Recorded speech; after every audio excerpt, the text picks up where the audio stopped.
Hello guys! Welcome back to my channel. So ngayon papakita ko sa inyo kung paano ko ginagamit yung keyboard and mouse ko sa iPad.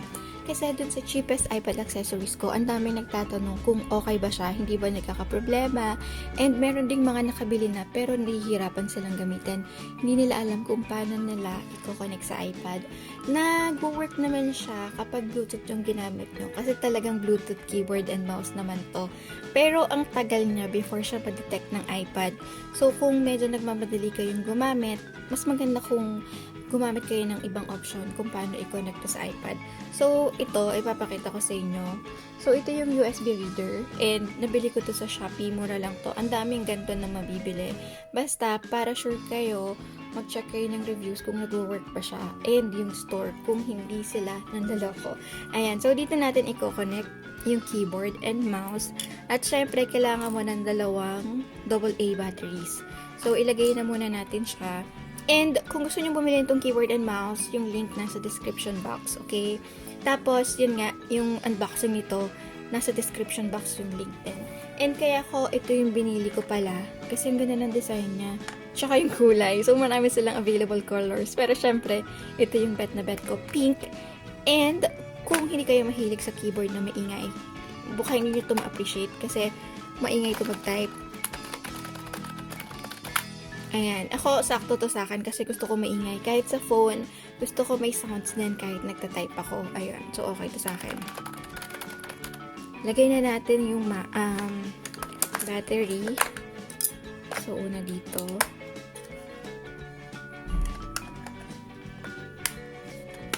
Ayan.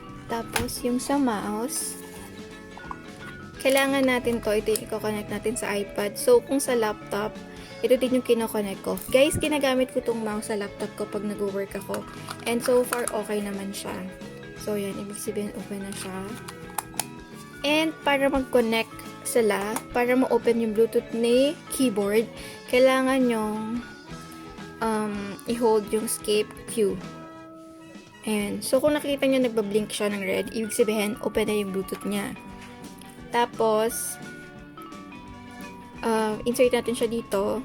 Tapos habang ginagamit nyo to, tapos nalobot yung iPad nyo, pwede nyo i-charge dito. Ayan. Then, i-connect na natin to sa iPad. Ayan. So, okay na siya. Connected na. Wala lang akong mousepad, so sana hindi ako makaproblema sa mga sa work siya. Kasi nandito ako sa floor.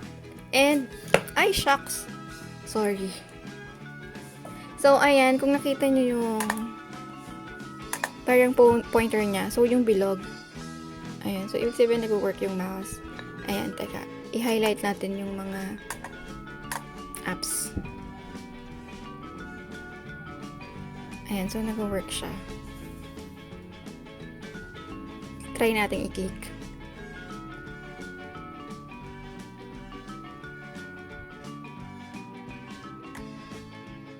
Medyo mabagal ang internet natin. Pero yan, so nag-work naman siya. Ano ba to? Open page, cancel. Cancel. Ayan, so gamitin natin tong mouse ng, kunwari nag-explore lang tayo. So itong website, kunwari explore natin siya. So kung gusto nyong page down, pataas dapat tong mouse. Yan. So, kunwari, copy natin to. Ayan, highlight siya. And then, right-click. So, may lalabas. Share, look up, and copy. So, click natin yung copy. And then, paste natin to sa notepad. Open notes. Okay. So, yan yung notes. And then, click natin tong new. And then, right-click, paste. Yan. Oops. Sorry, pag nagsasalita kasi ako, nagtatype siya ng automatic. Kasi naka-open yung sound recorder ko. Oh, tamo. Yung mga sinabi ko. Nagtatype, so kailangan kong tumahimik. Ganon. So, highlight natin, then delete na lang natin yung na-type.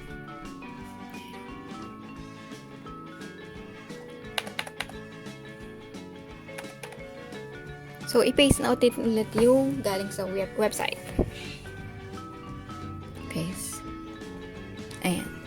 So, na-paste na yung nakuha natin kanina sa Abacus website. Yan siya. And, yan, pwede ka ulit mag-highlight, mag-delete. Kaya lang nagta-type nga siya mag-isa kasi ang daldal ko. And, English lang yung, yung nade-detect niya. So, kapag nagtagalog ako, mag-isa siyang translate. Pero minsan, like yan, leave kilometer type, that's the goal. In English, do you mean translate? Birmingham Network. Ayan, ganun. So, try naman natin mag-type gamit ang keyboard. So, delete muna natin yan. Cut, copy, paste, lookup, share. So, delete natin dito na lang.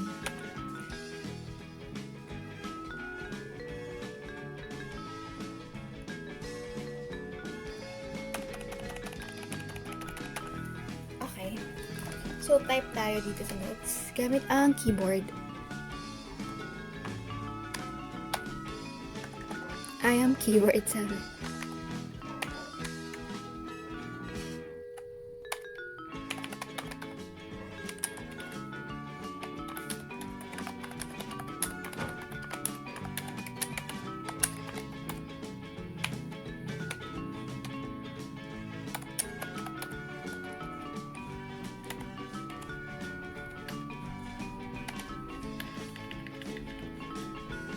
So, yan. Kung napapansin nyo, gumagana naman lahat ng keys niya. So, hindi ko talaga ma-explore lahat kasi hindi ko naman ginagamit. Don't kiss me. So, type natin lahat.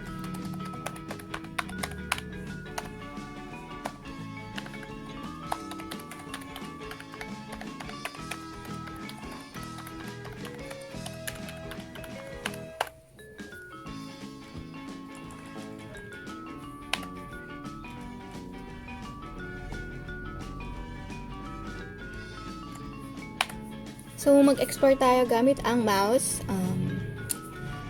Open Facebook. Okay. So, kunwari, mag-browse tayo.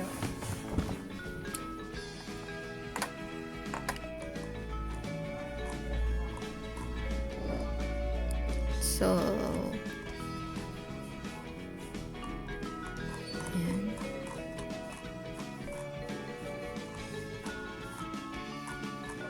And kunwari, mayroon tayong gustong page na explore. So, click natin to. Isang click lang yan. So, para din talaga siyang mouse na isang click lang and yan, solo battery close. Isang click lang ganun.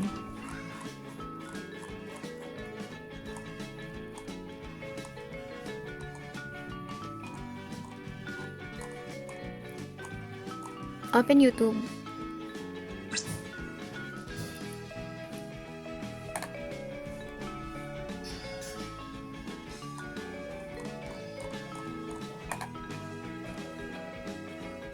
So, syempre hindi tayo makakapag-open dito kasi bawal, mag-copyright ako. So, yan siya. And, try na lang natin dito sa akin. So, may channel.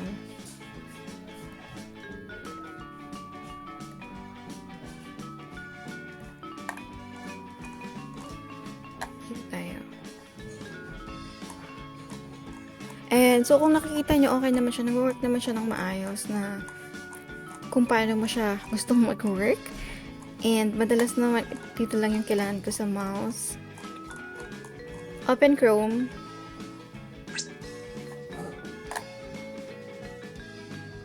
So, halimbawa, may research ka, tapos kailangan mo maghanap, pwede na din dito talaga sa iPad.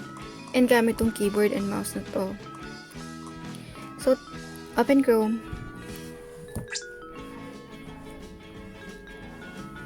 So, ayan.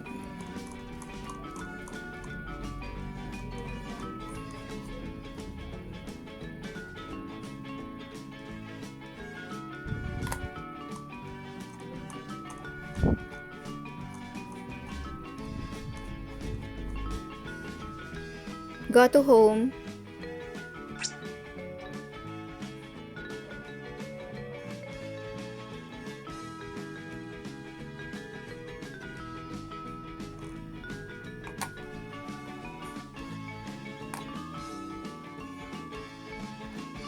So ngayon, try nating mag-explore ng iPad gamit lang tong keyboard and mouse. So kunwari hindi ako nag-video, papakita ko lang sa inyo paano ko siya ginagamit.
Go home.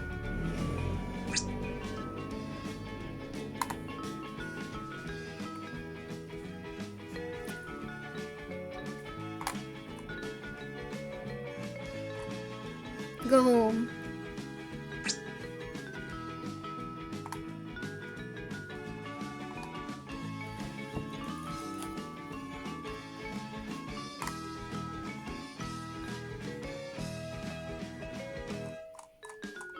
Go home.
Go home.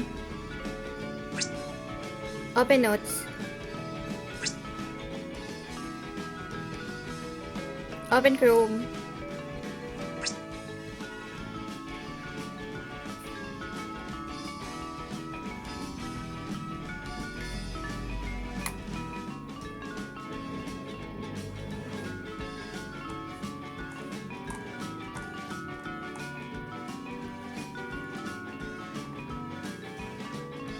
Pinots.